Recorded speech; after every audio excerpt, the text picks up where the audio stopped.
जब अल्लाह के प्यारे नबी हजरत मोहम्मद मुस्तफ़ा सल्लल्लाहु अलैहि वसल्लम की उम्र मुबारक सिर्फ 9 साल की थी, उन्हीं दिनों मक्का की सरजमीन पर एक सख्त जमाना आया। बारिश का सिलसिला रुका हुआ था। आसमान साफ रहता मगर बादल नजर नहीं आते थे। खेत खलिहान सूख कर जमीन में पीले पड़ गए थे। कुएं और चश्मे सूख गए थे। लोग दूर दूर से पानी ढूंढ कर लाते मगर वह भी खत्म होता जा रहा था। जब यह कहत लंबा हो गया तो कुरैश के सरदारों ने एक दूसरे से कहा कि अब हम सबको मिलकर कोई फैसला करना होगा। अगर ऐसा ही रहा तो न हमारे घर बचेंगे, न हमारी औलाद और न ही हमारे मवेशी। चनांचे मक्का के बड़े बड़े लोग एक जगह जमा हुए। सबने मशविरा किया और पुराने रिवाज के मुताबिक कदम बढ़ाने का इरादा किया।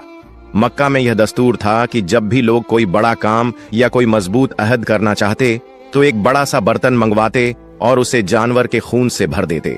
फिर कबीले के बड़े सरदार उस खून में अपना हाथ डुबोकर कसम खाते कि अब हम सब एक वादे पर कायम हैं। इसी तरह एक बड़ा बर्तन मंगवाया गया, उसे खून से भरा गया। फिर एक एक करके कुरैश के बड़े बड़े सरदार आगे बढ़े। सबने अपने हाथ खून में डुबोए और ऐलान किया। उन सब ने कहा, मक्का में बारिश नहीं हो रही, हमारे बच्चे मर रहे हैं, हमारे जानवर खत्म हो रहे हैं। आज हम कसम खाते हैं कि आज रात हम सब काबा के पास जाएंगे। हम काबा की दीवार को पकड़कर खड़े रहेंगे और दुआ करेंगे। हम उस वक्त तक दुआ करते रहेंगे जब तक बारिश नहीं आ जाती। अगर बारिश न भी आई तो हम वहीं मर जाएंगे मगर काबा की दीवार को नहीं छोड़ेंगे। यूं यह फैसला हो गया कि रात के वक्त आधी रात को कुरैश के सब लोग जमा होंगे।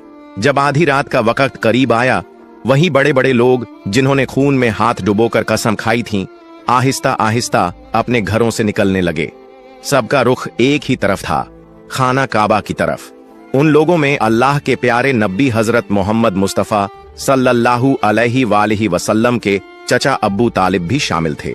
जैसे ही आधी रात का वक्त हुआ तो अब्बू तालिब भी अपने घर से निकलने लगे ताकि काबा के पास जा सके। आपने देखा कि आपके चचा कहीं जाने के लिए तैयार हो रहे हैं। नन्हे मोहम्मद मुस्तफ़ा सल्लल्लाहु अलैहि वसल्लम यह देखकर करीब आ गए और नरमी से पूछने लगे, चचा जान, आप कहाँ जा रहे हैं? अब्बू तालिब रुके, अपने भतीजे की तरफ देखा और जवाब दिया, ऐ मेरे भतीजे, क्या तुम्हें मालूम नहीं, हमारा मक्का सूखा पड़ा है, बारिश रुकी हुई है और पानी की कमी ने सबको परेशान कर दिया है। इसीलिए हम सब ने खून में हाथ डुबोकर कसम खाई है कि जब तक बारिश नहीं आती हम काबा की दीवार को पकड़कर खड़े रहेंगे। आज उसी वादे को पूरा करने जा रहा हूँ। यह सुनकर अल्लाह के प्यारे नबी हजरत मोहम्मद मुस्तफ़ा सल्लल्लाहु अलैहि वसल्लम ने अपने चचा अब्बू तालिब की तरफ देखा और नरमी से कहा, चचा जान, आप मुझे भी अपने साथ ले चलें। अब्बू तालिब ने फौरन जवाब दिया, नहीं बेटे, वहां मक्का के बड़े बड़े लोग जमा होंगे। ये सब कुरैश के सरदार हैं। अगर मैं एक बच्चे को साथ लेकर गया तो लोग मुझे क्या कहेंगे? मगर नन्हे मोहम्मद मुस्तफ़ा सल्लल्लाहु अलैहि वसल्लम ने फिर इसरार किया। अब्बू तालिब अपने भतीजे से बेपनाह मोहब्बत करते थे। भतीजे की यह जिद देखकर उनका दिल न मान सका। आखिरकार उन्होंने कहा, ठीक है, आओ मेरे साथ चलते हैं।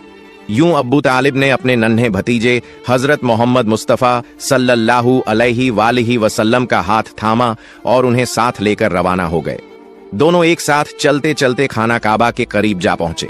उधर मक्का के तमाम बड़े सरदार एक एक करके काबा के पास जमा हो गए। गिनती के मुताबिक कुल 32 बड़े लोग वहां मौजूद थे। यह सब वही थे जिन्होंने अहद किया था कि जब तक बारिश नहीं आती हम काबा की दीवार को पकड़े रखेंगे। जब मक्का के आम लोगों को खबर मिली, लोग अपने घरों से निकलने लगे। मर्द भी, औरतें भी, बूढ़े भी और बच्चे भी। हर कोई इस उम्मीद के साथ खाना काबा की तरफ बढ़ा कि शायद आज बारिश के लिए कोई रास्ता निकल आए।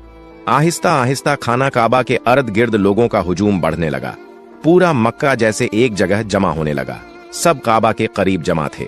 लेकिन वो 32 सरदार जिन्होंने खून भरे बर्तन में हाथ डुबोकर कसम खाई थी, वो सब काबा के बिल्कुल करीब खड़े हो गए। इन्हीं के साथ अब्बू तालिब भी अपने भतीजे हजरत मोहम्मद मुस्तफ़ा सल्लल्लाहु अलैहि वसल्लम को साथ ले आए थे। जब उन लोगों की नजर एक बच्चे पर पड़ी तो वो सब हैरान रह गए।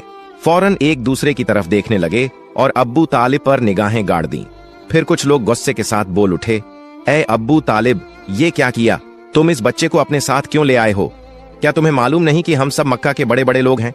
इस बच्चे का यहाँ कोई काम नहीं।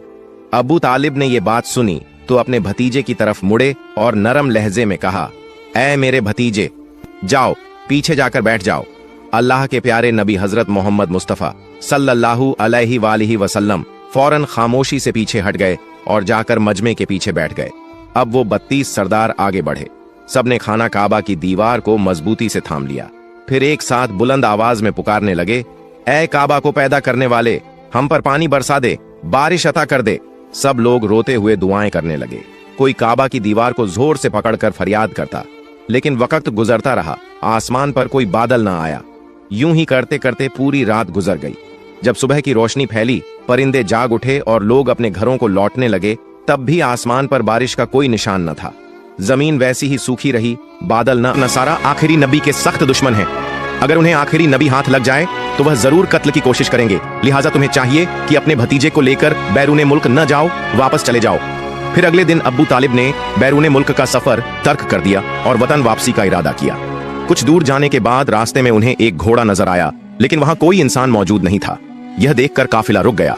तभी उन्होंने देखा कि एक आदमी लगभग मुर्दा हालत में पड़ा है। दरअसल वह एक यहूदी था जो कभी आखिरी नबी सल्लल्लाहु अलैहि वसल्लम को कत्ल करने आया था। लेकिन आज वही नबी सल्लल्लाहु अलैहि वसल्लम अपने मुबारक हाथों से उसे पानी पिलाकर उसकी जान बचा रहे थे। इसके बाद काफिला दोबारा सफर पर रवाना हुआ। यूं ही चलते चलते काफिला एक समंदर के किनारे पहुंच गया, जहां मछुआरों की एक बस्ती थी। वहीं काफिला आराम के लिए रुका, लेकिन उस बस्ती के लोग बुत परस्ती में डूबे हुए थे। अब्बू तालिब ने वहां देखा कि कुछ मछुआरे बुतों की पूजा में मशगूल हैं। उन्होंने एक से पूछा, प्यारे भाइयों, तुम इस तरह बुत परस्ती क्यों कर रहे हो? उस शख्स ने जवाब दिया, हमारी जाल में कई दिनों से मछली नहीं आ रही, इसी वजह से हमने समंदर के देवता को खुश करने के लिए यह पूजा का इंतजाम किया है।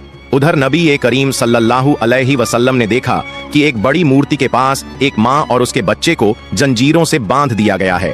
उन्हें कुर्बानी के तौर पर पेश किया जाने वाला था, क्योंकि मछुआरों का अकीदा था कि ऐसा करने से उनका देवता खुश हो जाएगा और उनकी जालों में दोबारा मछलियां उभर जाएंगी। तभी नबी करीम सल्लल्लाहु अलैहि वसल्लम आगे बढ़े और अपने रहमत भरे हाथों से उस माँ और उसके बच्चे को आजाद कर दिया। उसी वक्त एक मछुआ भागता हुआ आया और ऊंची आवाज में बोला, जिन्हें हम कुर्बानी के लिए बांध कर रखे थे, किसी बच्चे ने उन्हें आजाद कर दिया है। यह सुनकर सब लोग गुस्से में आकर नबी सल्लल्लाहु अलैहि वसल्लम को पकड़ने के लिए वहां जाने लगे। तभी चाचा अब्बू तालिब आगे बढ़े और उन्हें रोकने की कोशिश की। अचानक सबने देखा कि समंदर के किनारे खड़ी वह बड़ी मूर्ति अपने आप गिरकर टुकड़े टुकड़े हो गई।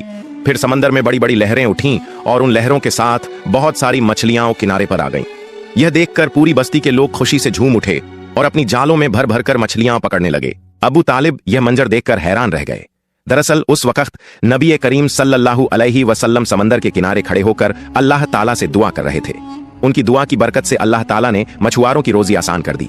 फिर काफिला मक्का की तरफ रवाना हो गया। मक्का पहुंचने के बाद नबी करीम सल्लल्लाहु अलैहि वसल्लम अपने चाचा अब्बू तालिब की बकरियां चराने लगे। एक दिन जब वह बकरियां चराकर वापस लौट रहे थे तो देखा कि एक जगह गुलामों और लौंडियों की खरीद फरोख्त हो रही है। मर्दों को गर्म लोहे की सलाखों से सजा दी जा रही थी और औरतों को ऊंची कीमत पर बेचा जा रहा था। यह मंजर देखकर नबी करीम सल्लल्लाहु अलैहि वसल्लम का दिल बेहद दुखी हुआ। उधर उनके चाचा अब्बू लहब भी गुलामों की खरीद फरोख्त का काम करते थे। उस वक्त वह एक लौंडी को बहुत महंगे दाम में बेच रहे थे। उसी लौंडी का शौहर आकर गिड़गिड़ाया, हुजूर आप ये काम मत कीजिए, हमें माफ कर दीजिए।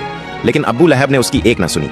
उसी वक्त रहमतुल लिल आलमीन सल्लल्लाहु अलैहि वसल्लम वहां पहुंचे और अब्बू लहब से फरमाया, आप इस औरत को मत बेचिए। अब्बू लहब बोला, मैंने इसे बहुत महंगे दाम में खरीदा है, अगर तुम इसकी कीमत अदा कर दो तो मैं छोड़ दूंगा। तब नबी करीम सल्लल्लाहु अलैहि वसल्लम ने उसकी कीमत अदा कर दी और उस दिन वह औरत आपकी बरकत से आजाद हो गई। इसके बाद मक्का में लंबे अरसे से बारिश नहीं हो रही थी। मक्का के बड़े बड़े सरदार इकट्ठा कहने लगे, मक्का में कई दिनों से बारिश नहीं हो रही, हमारे बच्चे भूख और प्यास से मर रहे हैं, जानवर और परिंदे तड़प कर दम तोड़ रहे हैं। लिहाजा हम सब कसम खा रहे हैं कि मिलकर काबे के पास जाएंगे और अल्लाह से बारिश की दुआ करेंगे। जब तक बारिश न हो जाए तब तक वहां से वापस नहीं लौटेंगे। यह कहकर सब लोग काबा शरीफ की तरफ रवाना हो गए। चाचा अब्बू तालिब भी जाने लगे। उसी वक्त छोटे मोहम्मद सल्लल्लाहु अलैहि वसल्लम ने चाचा से पूछा, चाचा जान आप कहां जा रहे हैं? अब्बू तालिब ने जवाब दिया, ऐ मोहम्मद, हमारा मक्का सूख चुका है, कई दिनों से बारिश नहीं हुई, लोग और जानवर मर रहे हैं, इसलिए सब लोग काबे के पास बारिश की दुआ के लिए जा रहे हैं। यह सुनकर मोहम्मद सल्लल्लाहु अलैहि वसल्लम ने फरमाया, चाचा जान आप मुझे भी साथ ले चलें। अब्बू तालिब ने कहा, ऐ मोहम्मद तुम अभी छोटे हो, वहां मक्का के बड़े बड़े सरदार होंगे, अगर मैं तुम्हें साथ ले गया तो लोग मुझे बुरा कहेंगे और मजाक उड़ाएंगे।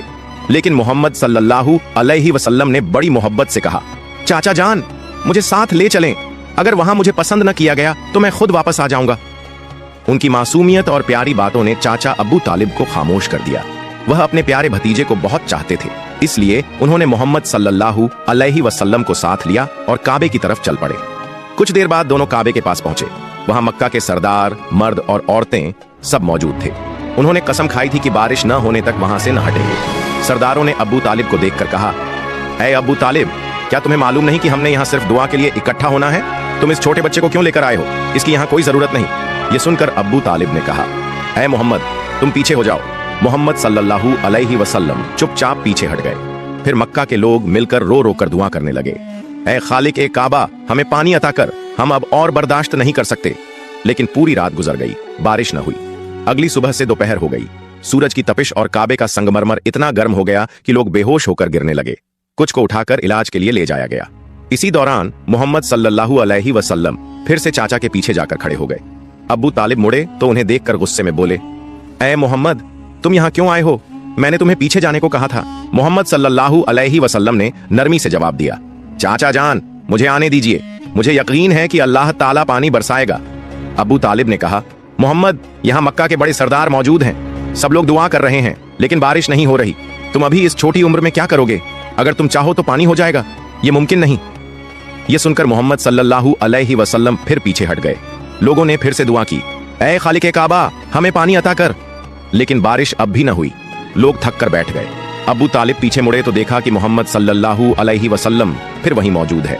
इस बार वह और नाराज हुए और बोले, ऐ मोहम्मद, तुम दोबारा यहाँ क्यों आए? मोहम्मद सल्लल्लाहु अलैहि वसल्लम ने मासूम अंदाज में कहा, चाचा जान, मैं आपका पसीना पोंछने आया हूँ। यह सुनकर अब्बू तालिब का दिल पिघल गया। उन्होंने अपने प्यारे भतीजे को गले से लगा लिया। फिर मोहम्मद सल्लल्लाहु अलैहि वसल्लम ने फरमाया, चाचा जान, मुझे सिर्फ एक बार काबे के पास जाने दीजिए। अगर मैं वहां गया तो यकीनन अल्लाह ताला पानी बरसाएगा।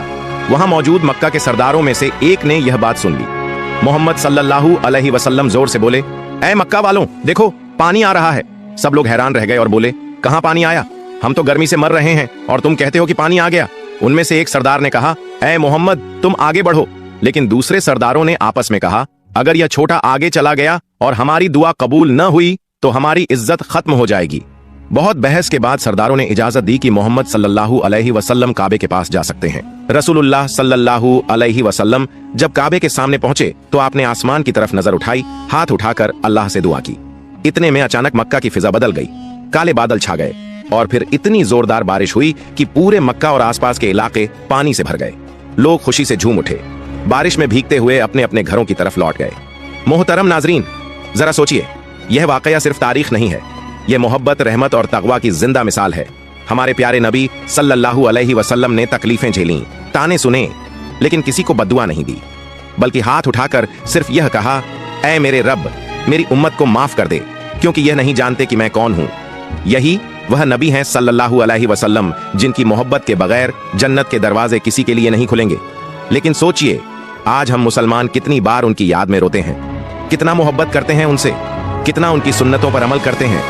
जिस नबी के गम पर पहाड़ रो पड़े, दरख्त रो पड़े, जानवर रो पड़े, क्या हमारी आंखों से आंसू भी नहीं निकलने चाहिए? मोहतरम नाजरीन, आइए हम सब मिलकर दुआ करें, या अल्लाह, हमें अपने प्यारे नबी सल्लल्लाहु अलैहि वसल्लम की मोहब्बत अता फरमा, उनके वसीले से हमें माफ कर दे, हमारी दुआएं कबूल फरमा। आमीन।